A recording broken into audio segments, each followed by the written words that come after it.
Good evening. I'm Ian O'Connor. I have the great privilege to be Vice-Chancellor of Griffith University.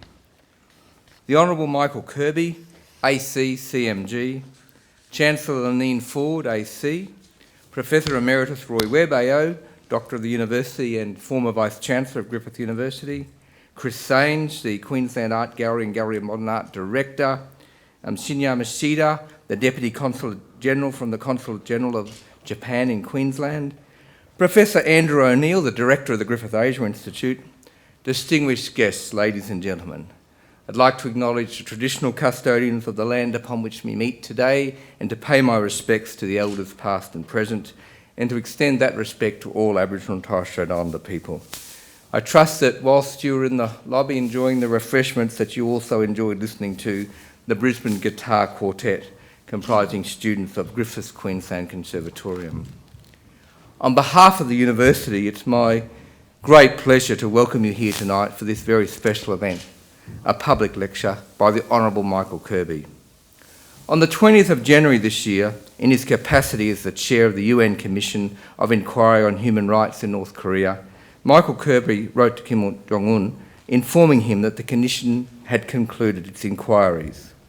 Couched in diplomatic formalities, the letter's message was as blistering as it was direct. The Commission has found that systematic, widespread and gross human rights abuse have been and are being committed by North Korea, its institutions and officials. In many instances, the violations of human rights found by the Commission entail crimes against humanity. The implications of this were clear. Any official of the North Korea who commits, orders, solicits or aids and abets crimes against humanity incurs criminal responsibilities by international law and must be held accountable under that law. The 2014 Commission of Inquiry represents the most rigorous and comprehensive analysis to date of the activities undertaken at the behest of the North Korean state.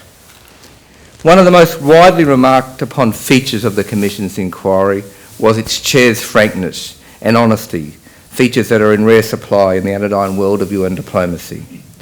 However, for all of us who know Michael Kirby and his distinguished service to the Australian and international communities, these qualities come as no surprise. The time of his retirement from the High Court of Australia in February 2009, he was the nation's longest-serving judge, having been one of the youngest Australians ever to carry the title Justice, when first appointed as Deputy President of the Australian Conciliation and Arbitration Commission in 1974. He became well known to Australians soon after as the inaugural Chair of the Australian Law Reform Commission, where he made an extraordinary contribution to improving the substance of Australian law, the operation of the legal system, and most importantly, I think, the public understanding of our most important institutions.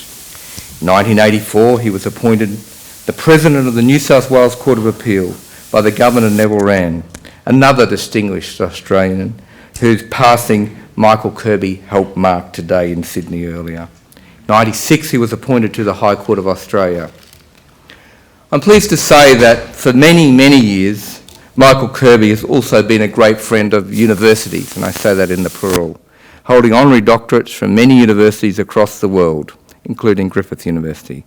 He was a long-serving Chancellor of Macquarie University, and since 2008, he has lent his name to the Griffith Law School's Michael Kirby Award, acknowledging the achievements of students and alumni who have advanced the principles of justice, equity and equality as related to lesbian, gay, bisexual, transgender and intersex issues. The university was also honoured to support the research behind the first and best-known biography of Michael Kirby, Paradox and Principles, which was published in 2011 and the new paperback edition, which was being signed out there just recently released by the university's Professor A.J. Brown. When Griffith University bestowed its own honorary doctorate of the University on Michael Kirby in December 2008, it did so in recognition of his distinguished contributions to the legal profession, to Australian society and to the international community. And it's that ongoing service to the world at large that gives rise to the issues that to the address that we're privileged to hear tonight. His involvement in international affairs, if one reads A.J. Brown's biography, goes back to his first journey to Africa as a student leader in 1963. Much later, he chaired the expert groups of the OECD, one on privacy, another on data security, and became president of the International Commission of Jurists. He played an active role in UNESCO, where he served on the International Bioethics Committee from 1995 to 2005, and chaired the drafting group which prepared the Universal Declaration on Bioethics and Human Rights, which was adopted by the General Conference of UNESCO in 2005. He's had many awards recognising his extraordinary contributions to human rights, including being named laureate of the UNESCO Prize for Human Rights Education in 1998. He was also a member of the inaugural Global Commission on AIDS of the World Health Organization from 1988 to 92, as well as serving on numerous expert panels, both national and international, on AIDS, HIV and human rights. Since his judicial retirement, Michael Kirby has scarcely been idle. Perhaps his most important hands-on engagement with international human rights was his service from 1993 as a special representative on the United Nations Secretary for Human Rights in Cambodia. How he surpassed even this difficult and important role when early in 2013 he agreed to serve as the chairman of the United Nations Human Rights Council Commission of Inquiry into Human Rights Abuses in North Korea. Its recent report has received widespread attention. It is with great pleasure, therefore, that I invite Michael Kirby to address you. Ladies and gentlemen, please make welcome the Honourable Michael Kirby, ACCMG.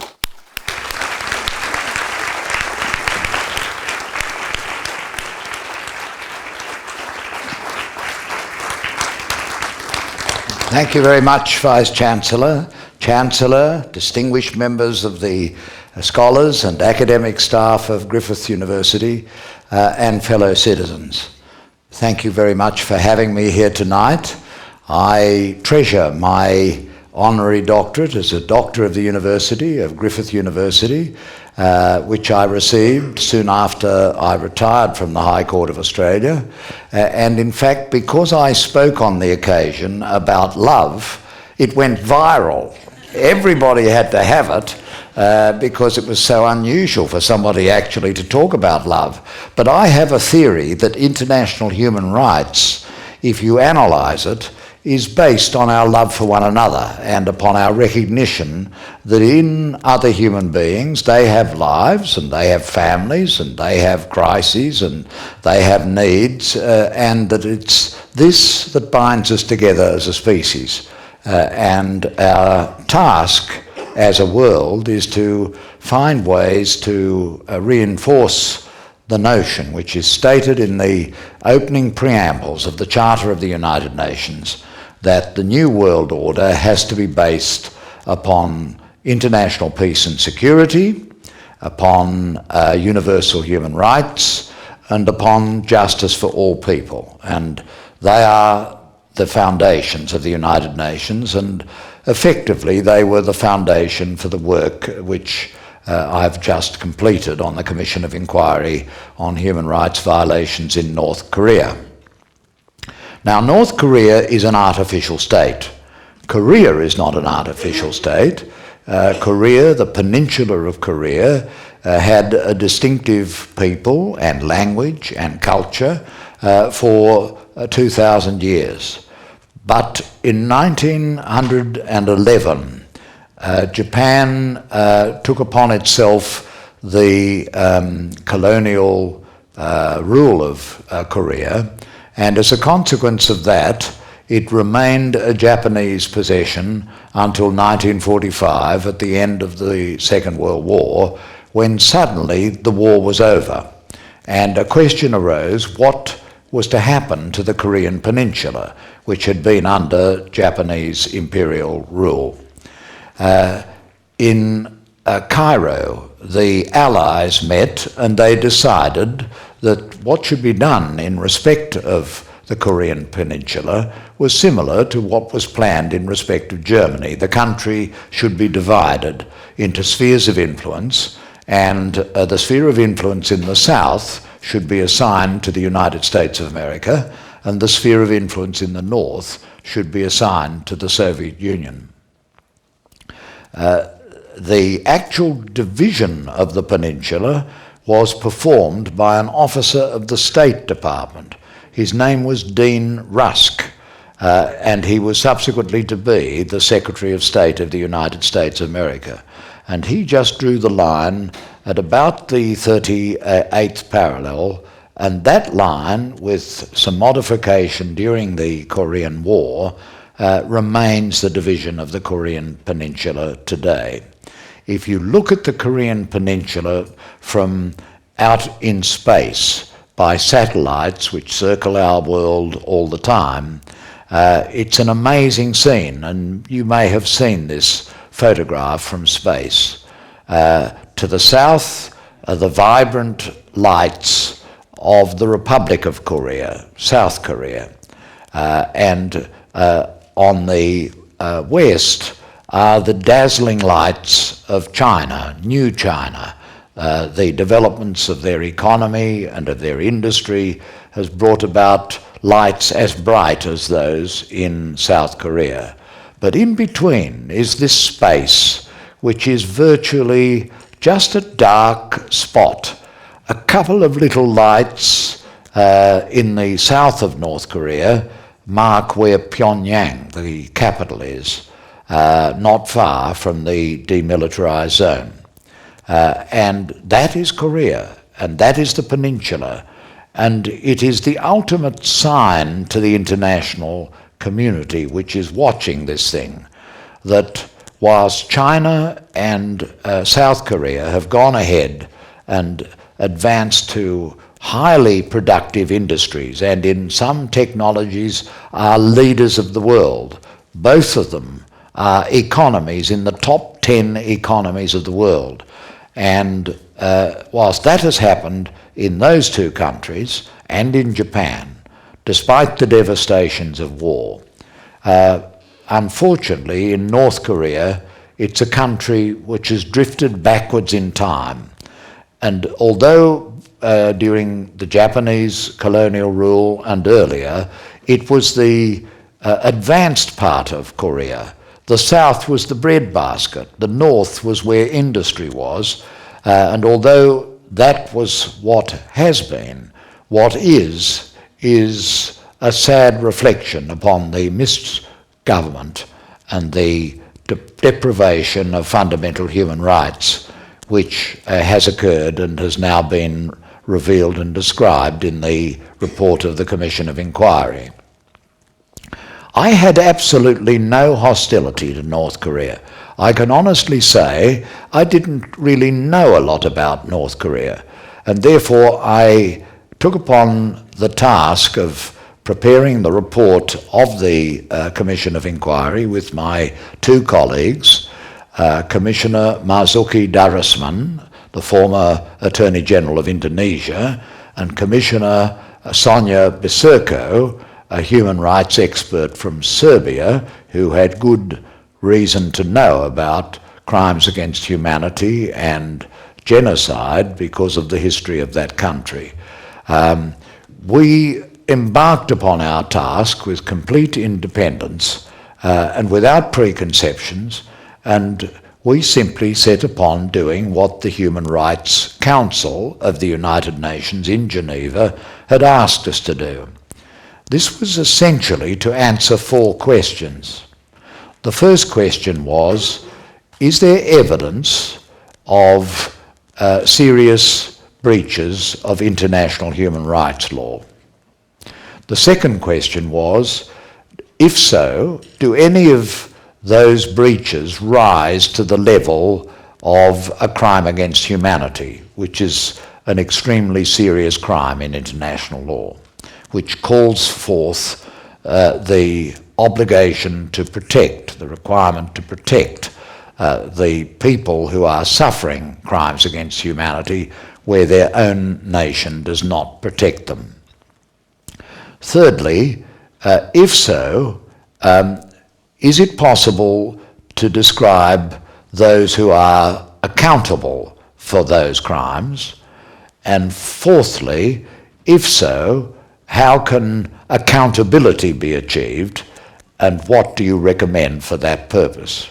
So they were the matters we were asked to report upon. Sometimes in months and weeks since the report of the Commission was disclosed, I've read, naturally with much interest, comments in media, and sometimes, as is their right, media has said, well, you should have been more flexible, you should have tried to reach out, you should have tried to engage with North Korea. But that was not our task. Our task was not to pretend that we were diplomats, not to engage in negotiations and deals, but to report to the international community, to the Human Rights Council in Geneva, to the General Assembly in New York, and ultimately to the Security Council in New York on what we found. In a sense, we had a subordinate function. Not for us, the political and diplomatic negotiations and consequences of such an inquiry, for us, simply reporting what we found. And that is what we set out to do. Immediately we were appointed, we wrote to the mission, the permanent mission of the Democratic People's Republic of Korea, which is the official title of North Korea, DPRK, and asked to engage with them and asked for permission to go to their country. We received back a completely polite and professional letter saying, we do not approve of country-specific mandates. We do not intend to engage. We believe that the mandate of the Commission of Inquiry has been created by those countries which are hostile to DPRK and are simply seeking to terminate our social experiment and our political philosophy, and we're not going to cooperate with you in the slightest. We didn't stop at that. Having received that letter, we then wrote to the government in Pyongyang, and we then wrote to the supreme leader, as he is called, in Pyongyang, the third member of the Kim dynasty, Kim Jong-un. And we asked that North Korea should fulfill the requirements which the United Nations Human Rights Council had laid down, that they should open their borders, cooperate with the Commission, and do what a member of the United Nations should do, where a Commission of Inquiry is undertaking a task for such a high body in the United Nations as the Human Rights Council. All of these letters and every other attempt at communication came to nothing. And so we had a particular problem, and it was a problem that required us to invent a new methodology for the work of a Commission of Inquiry. Most commissions of inquiry of the United Nations, up till now, have operated in the manner of the civil law tradition, the tradition that ultimately can be traced normally to France and the great penal codes that followed the Napoleonic era and are Napoleon's latest and greatest contributions, continuing contributions, throughout most of the world.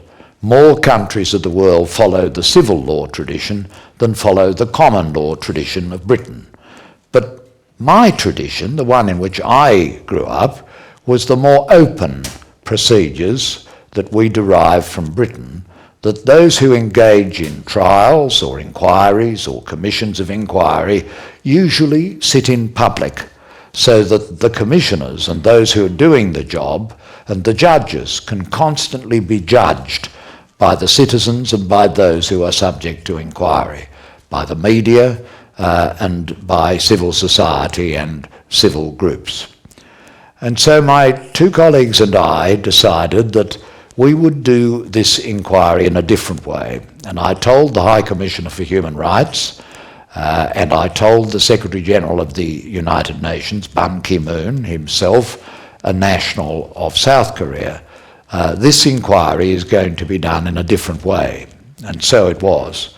And the different way was to invite those participants who could safely give testimony to come along to public hearings and give their testimony of what their experiences had been relevant to human rights abuses. We established public hearings in Seoul, in the Republic of Korea, in Tokyo, in Japan, in London, where there's quite a large and significant North Korean refugee community, and in Washington, D.C., where there are community groups and individual North Korean refugees, but also many experts, as you would expect in Washington, who have spent lifetimes studying aspects of North Korea, its regime and its human rights record. And so we embarked upon this task.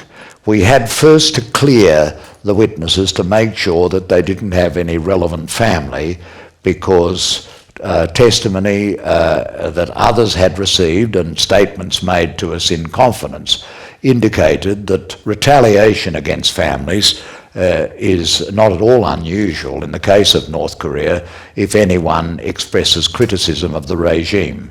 That retaliation can be violent and murderous, and therefore we had a responsibility to protect those whose families might be at risk.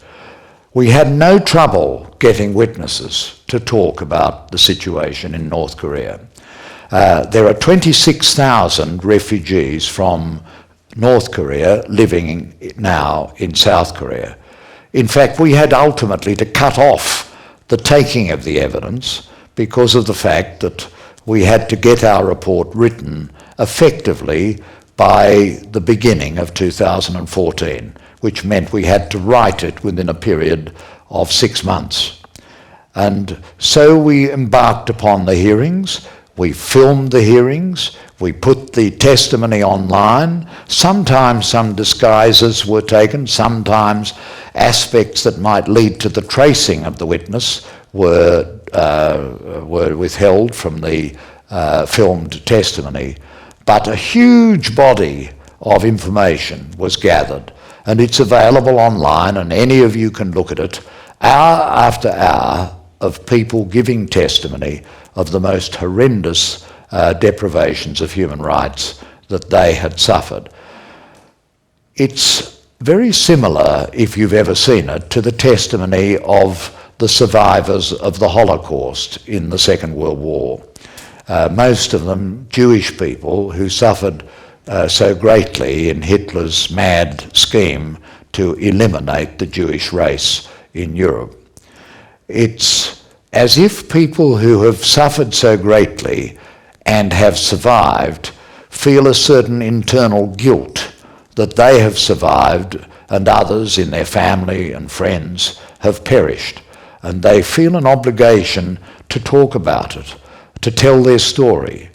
But they do so typically, and in the case of the witnesses we heard, in a very low-key way, very matter-of-fact, rather understated, often asserting that there were aspects of the regime that they liked, sometimes even asserting that they loved Kim Il-sung, the founder of DPRK, something that wouldn't be said by a person who was simply hostile to DPRK and was seeking to give hostile testimony.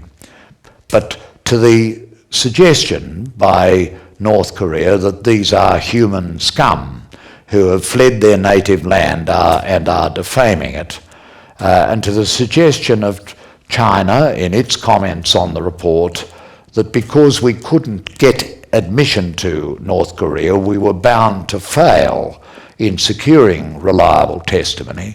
The answer comes back, just have a look at the testimony online. You can do it. Anyone can do it. Anyone, that is, who has access to the internet, a precious facility which is not available to the citizens of DPRK. And so we went through the mandate of our commission. We examined evidence relevant to the prison camps, especially the political prison camps, which detain, on our estimate, between 90,000 and 120,000 people today, often in semi-starvation conditions of great barbarity, frequently resulting and expected to result in the death of the people who are confined to them. Just think of that, 120 people as we meet tonight on this lovely evening in Brisbane, suffering for supposed crimes against the political order of North Korea, which could be as slight as voicing some opinion about the leadership or the need to look elsewhere for ideas.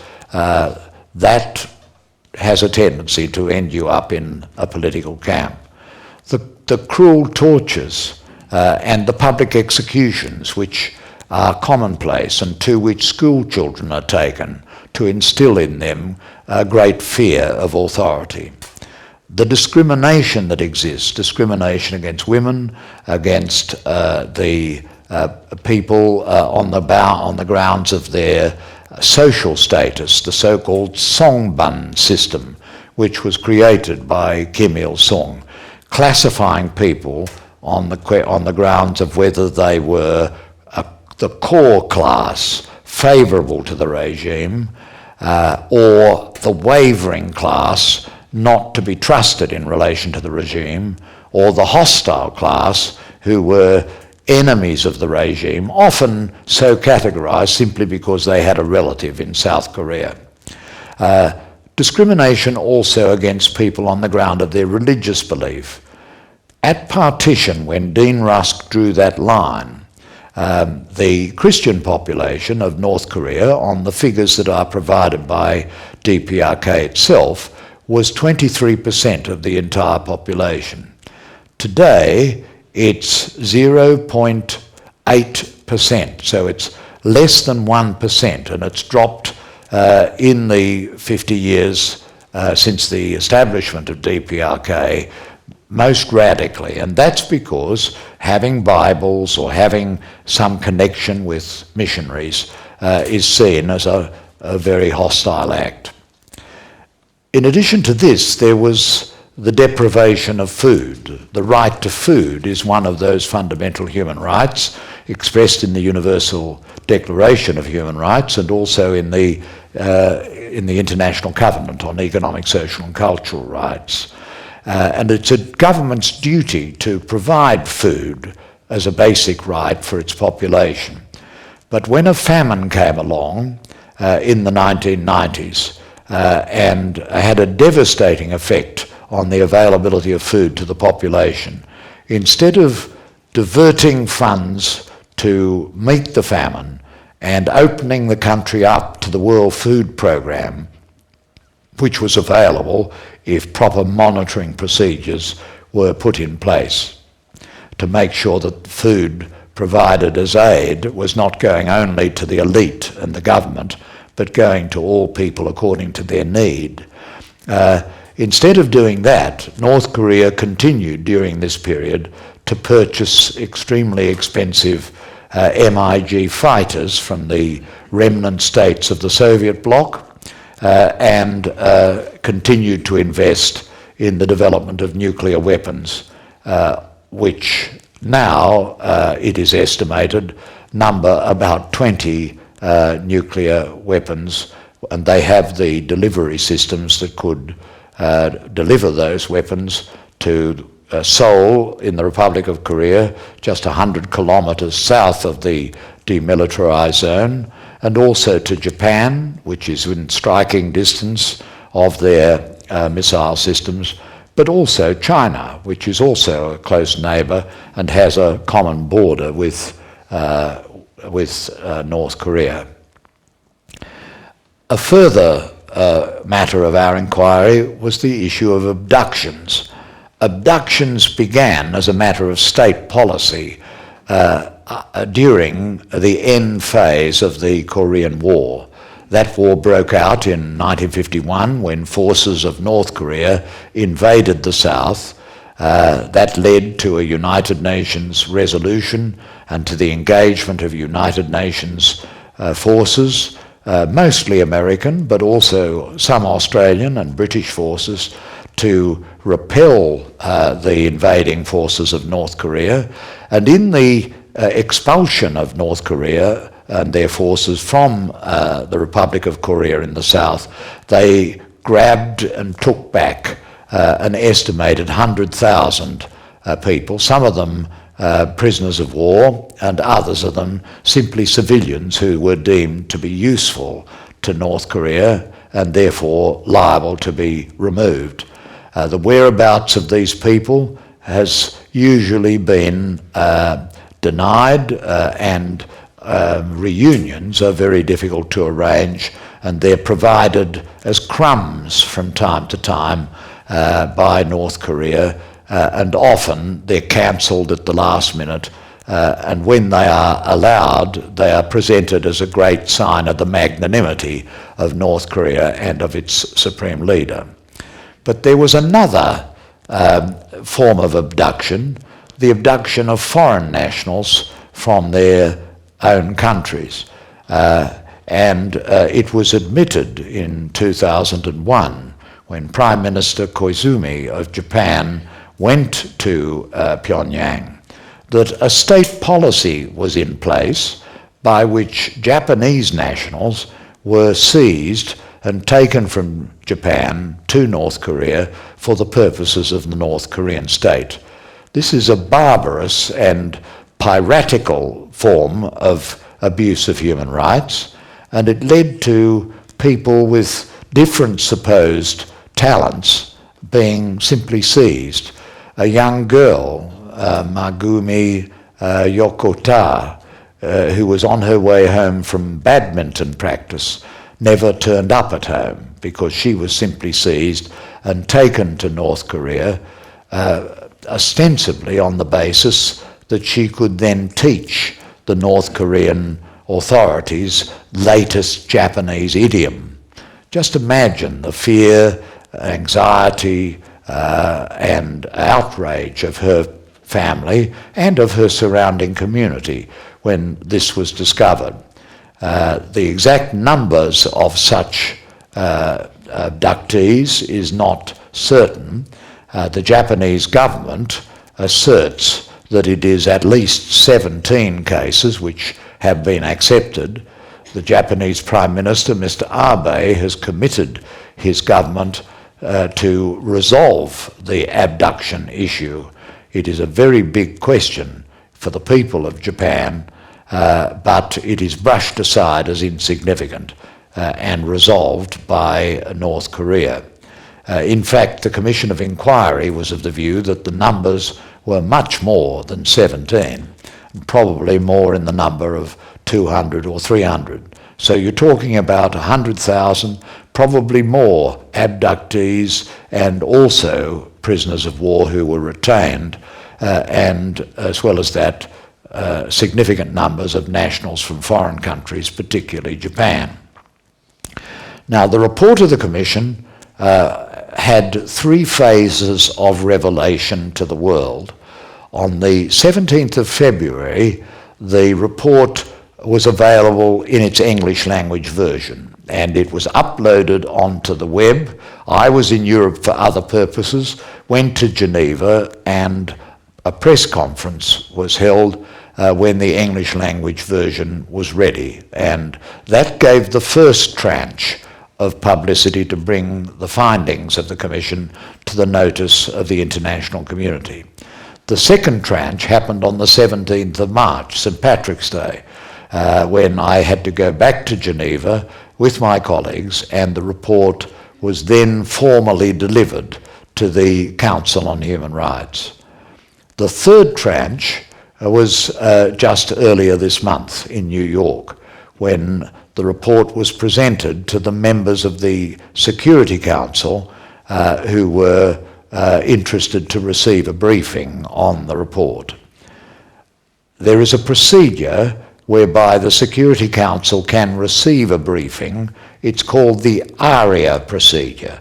It's named after a diplomat from Latin America who faced by the possibility that an attempt to bring an issue of human rights in Latin America into the Security Council might be vetoed by one of the permanent members of the Security Council, resolved, well, in that circumstance, we'll simply have a meeting outside the Security Council chamber and invite members of the Security Council to come along, and then it will not be subject to the veto.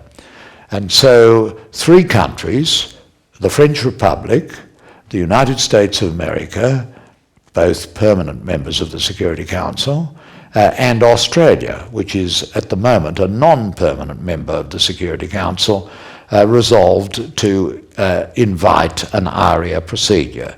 And it was held in the United Nations Secretariat building in New York in a very big conference room.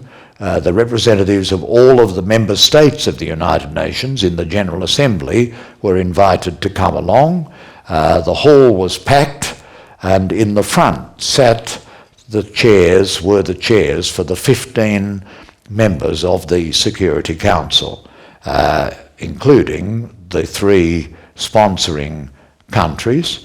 Of the 15 chairs, 13 were filled by their representatives, including the president, which for the time was Nigeria. But there were 2 empty seats, the seat of China and the seat of the Russian Federation. They, of course, are both permanent members of the Security Council. They were absent. This was despite our pleas to them to come along and take part and to express their concerns. But they didn't come. Of the 13 who did come, 11 spoke in relation to the report. Like the members of the Human Rights Council earlier, they showed themselves keenly aware of the shocking testimony and evidence which we revealed in our report, and determined that steps should be taken to respond to the very grim picture which was presented by our findings and our recommendations. One of the key recommendations we made was that the case of North Korea was so grave and the numbers of crimes against humanity so numerous, so protracted, so horrible, that they should be referred under the Rome Statute to the International Criminal Court. That court, which was set up in 2005 to render accountable the tyrants of this world, recommended that the matter should go to them, and 2 cases have been sent to the International Criminal Court since the Rome Statute of 2005, the case of Darfur and the case of Libya. And as we pointed out, grave and all as those 2 cases were, the case of DPRK was much more grave and certainly much more protracted and much more dangerous because of the instability of a country with nuclear weapons, missile delivery systems, and an oppressive and human rights disrespecting regime at home. So under the Rome Statute, the International Criminal Court can secure jurisdiction if the state party becomes a member of the Rome Statutes and ratifies it. Not surprisingly, North Korea has not done that. But there's another path to the jurisdiction of the Rome Statute, which can happen if the Security Council sends the matter to the International Criminal Court, even though the country is not a signed-up member of the ICC jurisdiction. And so this is what we have recommended as the most suitable, the most available, the most appropriate, the most expeditious, and the most likely to be effective way of rendering North Korea accountable for the serious crimes against humanity and the other human rights violations presented in our report. Some people say, well, if Russia isn't there and if China isn't there, there's no way this is going to get to the International Criminal Court. But the way the Charter is intended to operate in respect of the permanent members of the Security Council is that decisions that might be the subject of veto should not be made behind closed doors. Such decisions should be made openly and with true accountability, both to the international community and the people of the world in whose name the United Nations is established, but also before the bar of history, so that those who stop steps being taken that should objectively be taken are rendered accountable for what they do. The response of China was particularly disappointing. China was one of the 6 countries which voted against the report in the Human Rights Council. China, the Russian Federation, Vietnam, Cuba, Venezuela, Pakistan. They were the 6 countries that voted against. China's position, like that of most of the friends of DPRK, was simply, we do not approve of country-specific mandates. China said, we noticed that you were not able to persuade the subject country to come into North Korea, and therefore your testimony, your evidence, is inherently suspect. But the answer that we gave to China was, have a look at the evidence online. And in any case, the United Nations has established this body. It did so before we were appointed. We have simply fulfilled our duty. We have reported to the international community, and it's the height of formalism to then say, well, we're against this procedure, and therefore we're going to ignore the report, even though the report may be, as we believe it is, compelling, honest, and demands action. So that is where we are in this matter at the moment. The issue will not go away. It will return under the resolution of the Human Rights Council to the General Assembly of the United Nations later in the year, probably in September. And then we have recommended in our report that the matter should be referred formally to the Security Council, so that it will come back not in an ARIA procedure, but in a formal sitting of the Security Council when hard decisions will have to be made. And so this is really a testing time. Edmund Burke said that in the defence of liberty, all that is necessary for failure is that good people do nothing. We therefore have a historic moment. It's a sort of moment of truth for the operation of the international machinery that is established by the Charter of the United Nations. That machinery was created at the end of the Second World War, in part because of the enormous suffering that war had brought upon humanity, in part because of the tremendous fear which I can aver as a person growing up in that immediate post-war period of the nuclear weapons that had been detonated over Japan, and the risk that which we have so far escaped, but which has not gone away, that by these terrible weapons, truly weapons of mass destruction, we have the potential to destroy the human species and all the beauties of the world simply by the detonation of these terrible weapons. And thirdly, the grave violations of human rights which were revealed in the aftermath of the Second World War. That's why we have the United Nations. And this, therefore, is going to be a very important moment of truth. I have to pay tribute to the Australian government under successive administrations for being so supportive of the work of the Commission of Inquiry and being one of the co-conveners for the ARIA procedure in the Security Council. And all that I can say now is continue to watch this space, because here is a testing ground, of whether the world is serious about responding when truly grave and prolonged violations of human rights and crimes against humanity are demonstrated that require a response. And so one hopes that that response will come, and this is the objective of the Commission's report, and I hope it will have the support of all good citizens in Australia and good citizens everywhere in the world, because this is a threat to the peace and security of the world, and it's a gross violation of the human rights of the people of North Korea.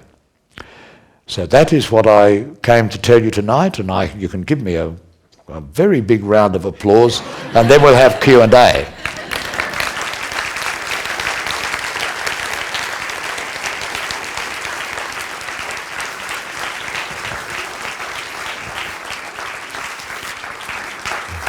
Well, Professor O'Neill is now going to lead off with a searching cross-examination. Well, possibly not. I know you have to catch a plane this evening, so I'm very aware of time. Yes, yes. But I might just abuse I was pressed into signing at such an enormous vigour by who was that bookseller?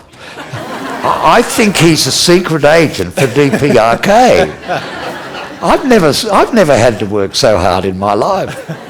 I might be very cheeky and ask you one very quick question before I invite the Director of the Queensland Art Gallery, Mr. Chris Sains, to come Can't hear, I'm sorry. Provide a vote of thanks. I might just be cheeky and ask you one very quick question before I ask for a vote of thanks, and that is the Korean response, the response from South Korea to the report. How did you gauge that? Well, the whole of the Korean peninsula is a curiosity. In Churchill's words, it's a riddle wrapped in a mystery inside an enigma. And on the day that our report came down, it was the top story for more than 24 hours on the BBC, on CNN, and on Al Jazeera and other international networks. Not sure about Fox and Friends, but it was there most of that. And in South Korea, it was the fifth story. Now, there is a phenomenon in South Korea, and it seems to be a phenomenon of reunification fatigue. There is concern in the South about the potential costs of reunification. I find that very curious, because if Australia, for example, had been divided, the thought that 60 years later we would be worrying about a few shekels as to how much it was going to cost. The German experience, which is of course not as grave an experience as the Korean experience, indicates that when you get people together, they can work together and find solutions. And for people of the same ethnicity, the same language, common families, it's astonishing to me that there should be anything except a great resolve to finish this unfinished business of the Second World War. But there is a phenomenon in South Korea of a certain proportion of the population, particularly amongst young people, who don't seem to be engaged with reunification and not much engaged with the human rights issues and very concerned about the security issues. So these are matters that I will be exploring when I go to the Republic of Korea at the end of May, and I'll know more about it then, but they are matters that will need to be explored. One of the suggestions of the Commission of Inquiry that is going to be followed up was additional to the idea of referring the matter to the International Criminal Court, and that was that there should be a regional body which would be established in the region for the purpose of continuing to collect the testimonies, continuing to gather the evidence, continue to document what has happened, so as to make that available in due course of time when some procedure is put in place, possibly in the ICC, possibly somewhere else, to render accountable people who have been guilty of such great crimes against their people, the people of North Korea. Now, that is going to happen, and my understanding is it's going to happen in Seoul, that there will then be a sort of permanent body which will continue the work of the Commission of Inquiry, and maybe it will provide by its procedures, perhaps they'll copy the open procedures which we instilled, and that will raise the awareness of the people of South Korea of the very great wrongs that have been done to their families in the north. Of course, at the moment, the Republic of Korea is distraught by the terrible sinking of the vessel and the great loss of life, especially precious young lives, and one has to approach all communications with South Korea at the moment with delicacy, respect, sensitivity and condolence. But the plain fact of the matter is, every day in North Korea, more than 300 people die and perish in horrible conditions, many of them by starvation, because the fundamental problem of securing food for the population has not been fixed up. And therefore, a nation which faces reality and faces the great wrongs being done elsewhere will turn its very considerable ability into finding a solution to this issue. But there will be follow-up to the report, and it will include the regional office that will, I think, be in South Korea, and that will be a way of continuing the work of the Commission of Inquiry. When I was the Special Representative of the Secretary-General for Human Rights in Cambodia, I saw how important it is to record the wrongs to human rights. Doing so is part of the history of a people, and it's part of the response of a civilised world to the great wrongs that have been done. The worst wrong that can occur in those circumstances is to forget it and ignore it, so that the people have died completely unknown and in vain. And interestingly, when we delivered our report to the Human Rights Council in Geneva, a number of people from the former Soviet bloc, ambassadors for their countries, came up to us and said, even if in the short term nothing happens except your report, the writing of that report is a very important contribution to the history of the people of Korea, and in time to come, that will be a reassurance to the people of Korea that at this moment in their history, the United Nations cared. It did something. It did something quite significantly, and it did it well, and it confronted the machinery of the United Nations with the challenge to respond. And I'm not at all convinced that there will be no response. The report of the Commission of Inquiry is so horrendous, and the crimes so heinous, and they've been going on for so long, that I have a feeling that something will happen. It's as if in 1938 we had received a similar report on the situation of the minority communities, particularly the Jewish community in Nazi Germany, and done nothing. Well, I hope that would not have been our response then, and I insist it should not be our response now. Thank you. Well, I'd like to ask Mr. Chris Sains, who's Director of the Queensland Art Gallery, to provide us this evening with a vote of thanks. Chris.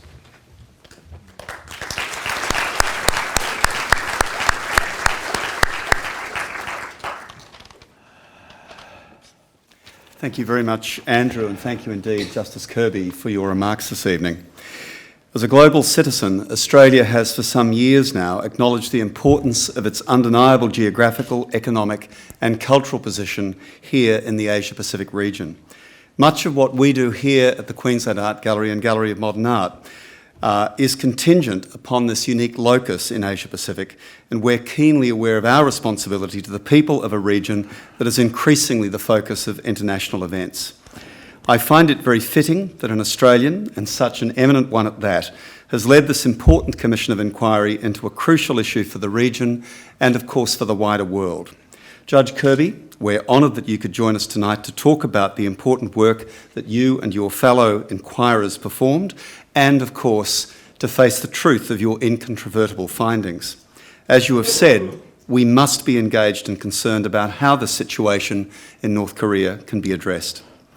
I would like to extend, on behalf of Griffith University's Griffith Asia Institute and the Queensland Art Gallery Australian Centre of Asia and Pacific Art, a very warm vote of thanks to you. Your searching humanity shone brightly through your remarks this evening. Thank you. Thank you very much. Thank you very much.